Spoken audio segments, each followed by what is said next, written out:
So feel free to take sandwiches with you now or later. Okay, I think we can start. Yeah, It's 11:30, a bit more. So it's our great pleasure to have Professor Riccardo Maccioni here, who is from Chile. He made a long trip here. So a bit about Riccardo Maccioni. He's one of the world's most renowned neuroscientists. He made major contributions to understand the etiology of Alzheimer's disease and has proposed novel avenues for its diagnosis and treatment. And he's also one of the original discoverers of the neuropathological role tau protein. So Professor Maccioni did his doctoral degree in biomedical sciences at the University of Chile in 1975, and then he went for a postdoc to the University of Colorado, to the Health Science Center there, and then alternated a bit between the United States and Chile. And in 1977, he became associate professor at the University of Chile, and in 1986, he became associate professor at the University of Colorado in the United States. In 1989, he became the director of the International Center of Biomedicine in Chile, the ICC, and since 1990, he's a full professor of neurosciences and also the director of the Laboratory of Neurosciences and Functional Medicine at the University of Chile. And Professor Maccioni has received hundreds of research awards and several international prizes, including the prestigious Alzheimer Award, the EMBO Senior Fellowship, Presidential Chair in Science, elected member of the DINA Alliance for Brain Initiatives, and Chancellor Medal of the University of Chile, just to name a few. So his research over the past 50 years have led to the neuroimmunomodulatory theory of Alzheimer's disease, which one can say is the new paradigm on the pathogenesis of this really devastating disease. And it's also based, in this neuroimmunomodulatory theory is based on the neuroinflammatory mechanisms that occur in the human brain, which we'll hear about today. And Professor Maccioni also made significant contributions to the development of early biomarker detection, which in turn, to a large extent, is based on this neuroimmunomodulatory theory proposed by Professor Maccioni. Today, there is no cure to Alzheimer's disease, so early detection is really a very important weapon to combat Alzheimer's disease, but also other dementias. Therefore, innovative strategies for prevention is really essential. Yeah, we actually welcome Professor Maccioni. He is also director, as you say, also director of the Laboratory of Neuroscience and Functional Medicine, which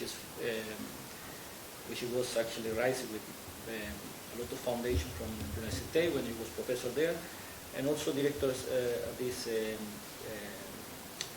Functional Medicine Science, Neuroscience Laboratory, and also International Center for Biomedicine. So I want to mention some of this award, actually, because he was awarded by as a distinction senior EMBO fellow, European Molecular Biology Organization. It was also Presidential Chair in Science Award granted by the President of the Republic of Chile, 98.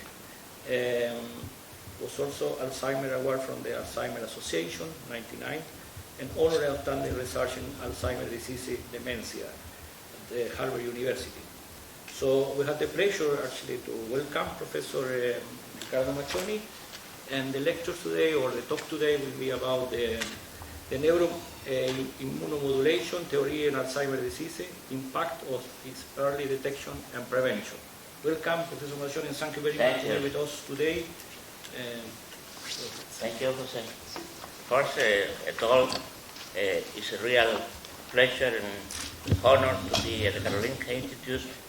I have been for many years hoping to come here and to communicate all my scientific experience to you. I would like to thank Jose, Ivan, and Mukesh for this collaboration, and we hope to have in the future some fruitful publications and so on, passes on our collaborative work. Actually, I am going to work to speak now about our point of view on Alzheimer's disease and our theory of neuroimmunomodulation. The first time I hear about the word Alzheimer was in 1971, almost 50 years ago. And I have been almost that time, 50 years, related to Alzheimer's research. In that time, I was working on microtubules, how microtubule assemble from a protein called tubulin, and how microtubule-associated proteins are related to this phenomenon. During the course of this investigation, it resulted to find a low molecular weight microtubule-associated protein that was called tau by the Kirchner lab, and we shared the discovery of tau protein. And after that, I was involved in tau research for several decades, actually. And on the basis of this, I am going to talk now on the following major topics. Our research in the laboratory, and also Alzheimer's as a medical, social, and economical burden for society. Major causes of Alzheimer's as a multifunctional disease, and the links of the neuroinflammatory cascade and the tau misfolding, the tau protein misfolding. And then I'm going to speak a few words also on the Alzheimer's risk and how the biomarkers may help in the early detection of the disease. And so it is a very important step in order to work toward prevention of Alzheimer's.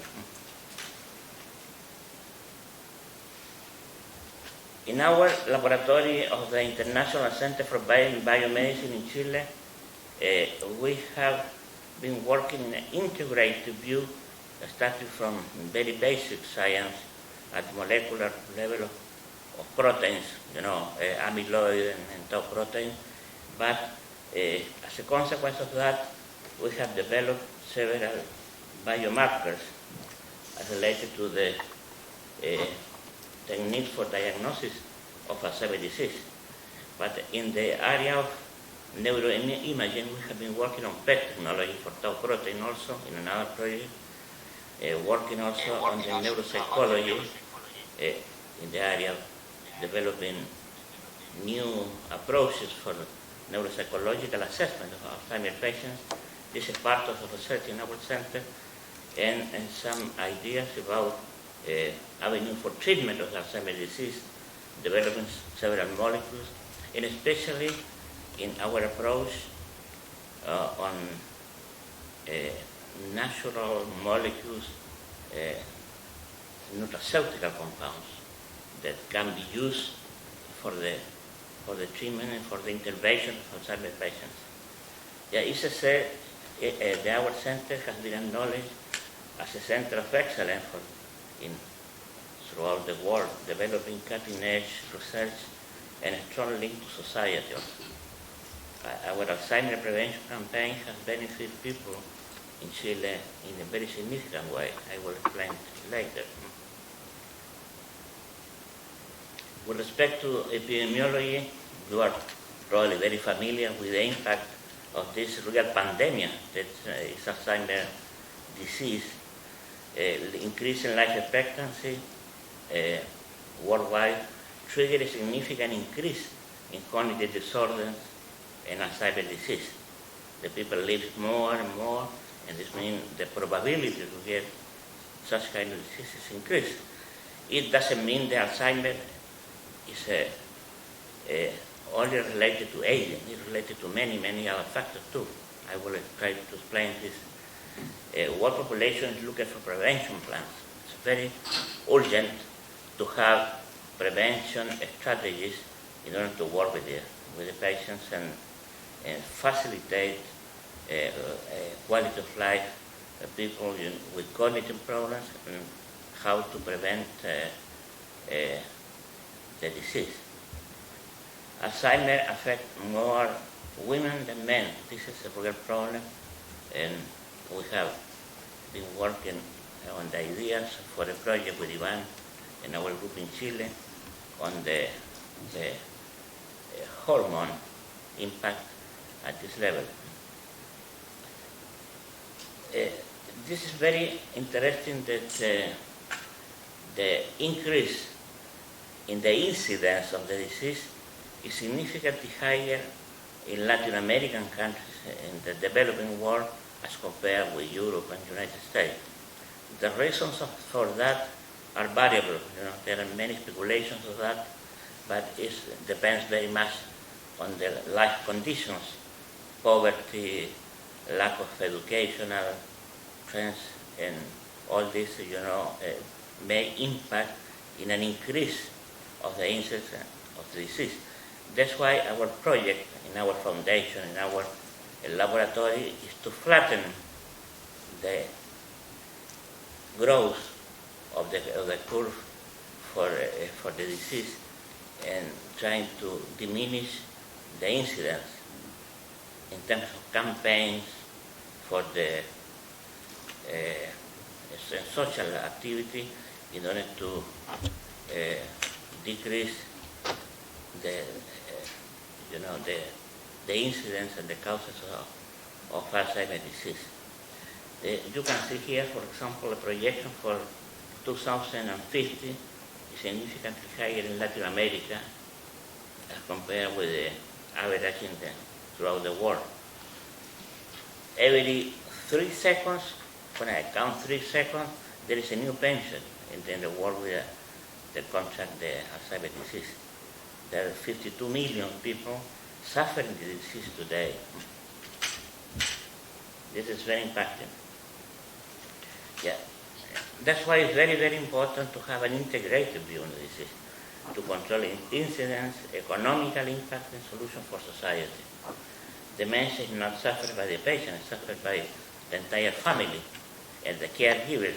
Caregivers, they suffer especially because of stress, living with Alzheimer's patients and controlling the disease. That's why all kinds of interventions are very, very important in order to facilitate the life of the caregiver and improve the life conditions of the patient. For the people interested in the economical aspect, like our friend Nelson, here he is an economist, the world cost for Alzheimer's reached $1 trillion in 2018.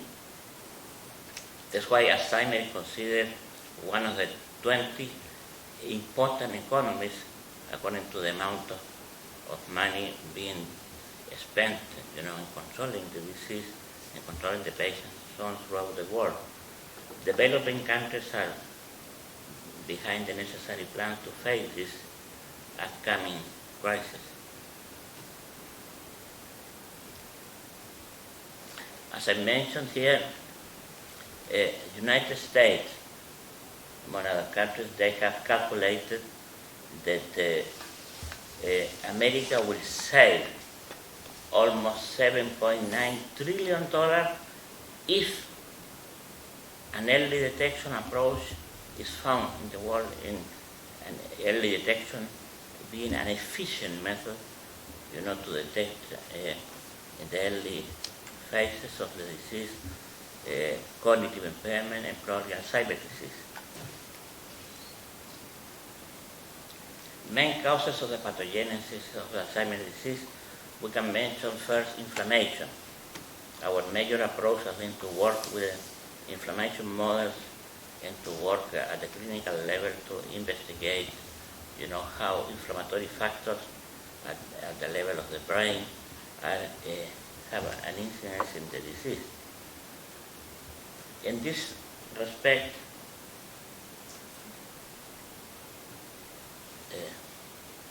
can I come back?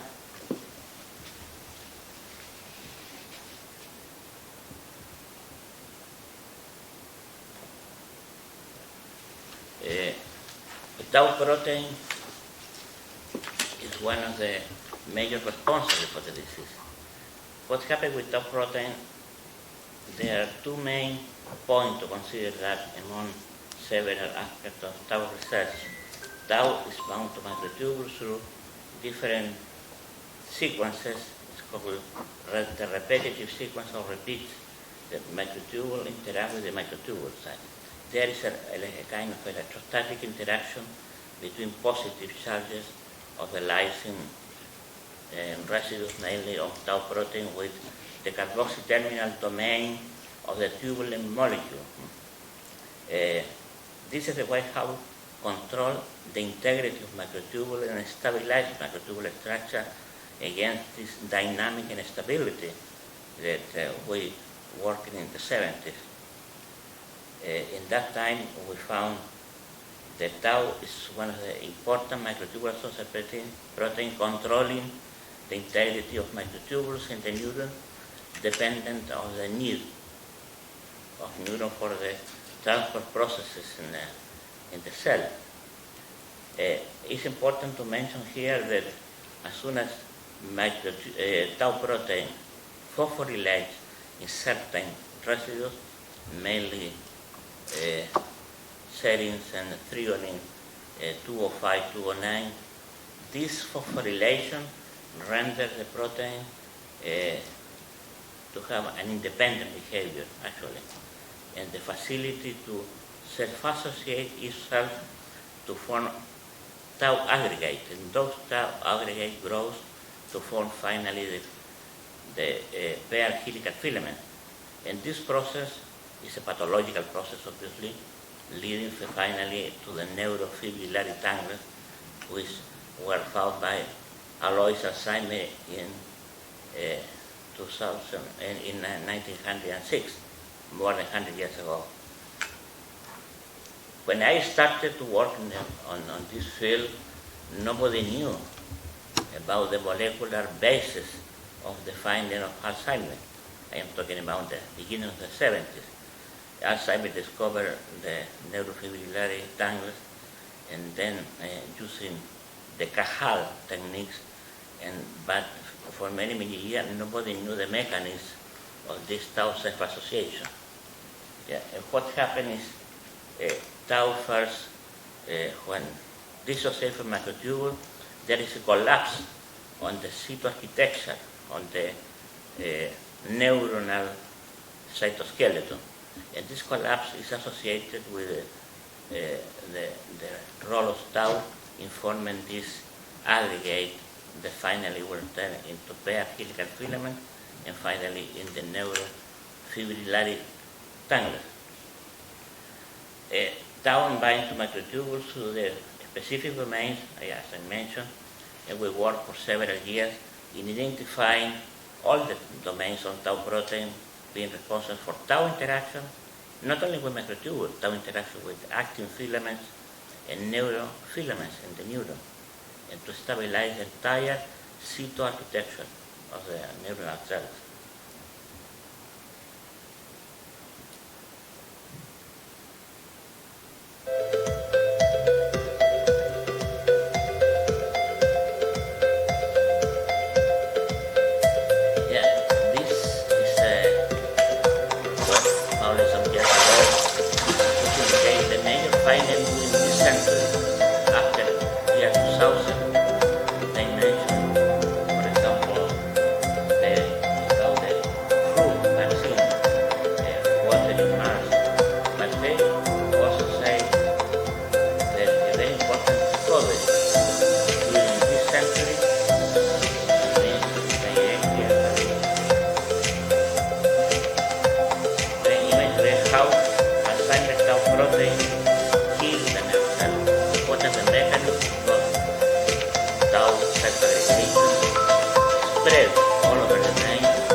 One of the major issues during research in these first 20 years of this century.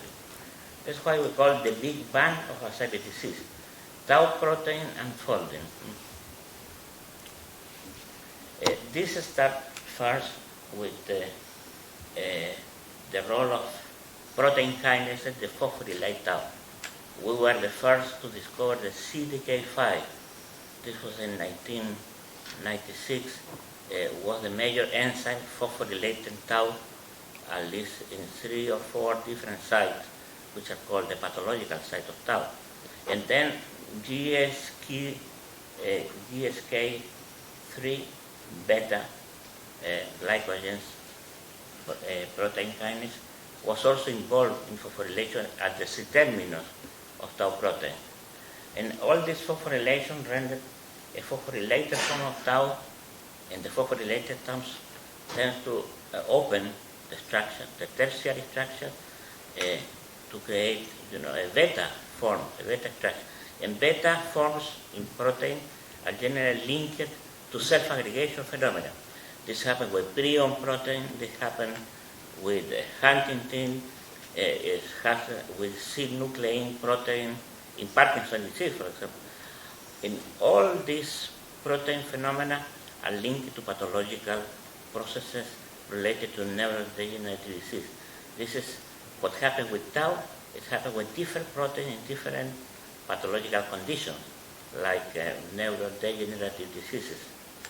And this phosphotau has a tremendous tendency to self-aggregate and to form these filaments, like called pair helical filaments, and then the neurofibrillary tangles.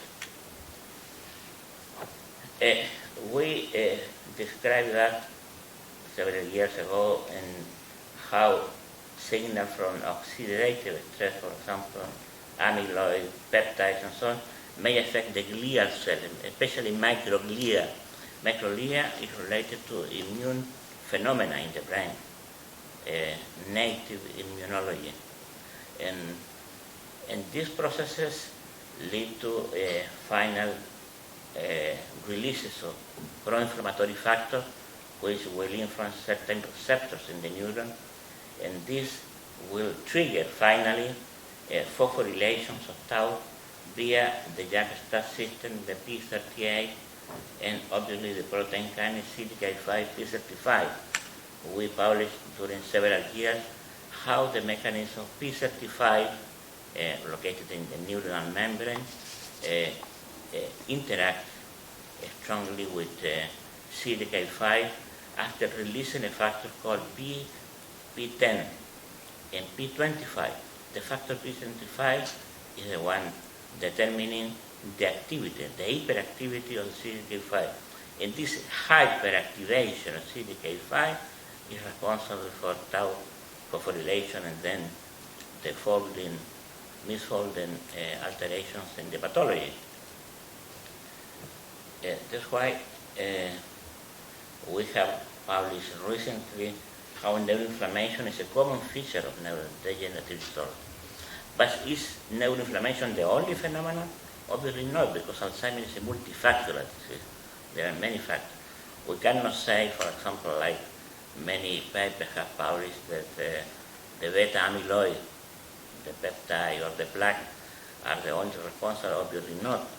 There are many factors that influence. And one of the most important for us is neuroinflammation. And I will explain to you how this happens. Our theory of neuroimmunomodulation, postulated at the end of the first decade of this century, postulated that there are damage signals, and these damage signals indicated here will be of different types of signaling, like oxygen radical, for example, free radical, like LDL particles, lipid particles, the low density particles that will affect certain receptors, toll-like receptor, for example, or raised receptor affected also in the microglial cell. And this resting microglia will turn, microglia is like an immunological focus in the brain. It's like macrophage at the systematic level in the organism. And this microglial activation will finally produce NFK beta, and this factor, this transcription factor, will increase the levels of several cytokines, and mainly TNF alpha, interleukin 1 beta, and interleukin 6. And the pro-inflammatory factor, like those I mentioned, will affect neuronal cells, triggering via different receptors changes in the protein kinase, and finally phosphorylations of tau protein. And this tau protein, hyperphosphorylated forms of tau, will finally contribute to neuronal degeneration. And as a consequence of that, neuronal degeneration, death, by apoptotic phenomena and so on, will release helical filament that will effectively turn into generating a cycle. It's a feedback, it's a positive feedback mechanism that is constantly producing the neuroinflammatory processes. A positive feedback mechanism in which microglia produce pro-inflammatory factor, and this pro-inflammatory factor will be responsible for tau changes, misfolding of tau protein, self-aggregation. Self-aggregation is followed by formation of filaments, and those filaments are then completing the cycle, the positive feedback cycle, reactivating microglia, and this microglia reactivation follows the cycle finally in the neurodegenerative processing. And this will appear to explain clearly the major factor involved in Alzheimer's disease.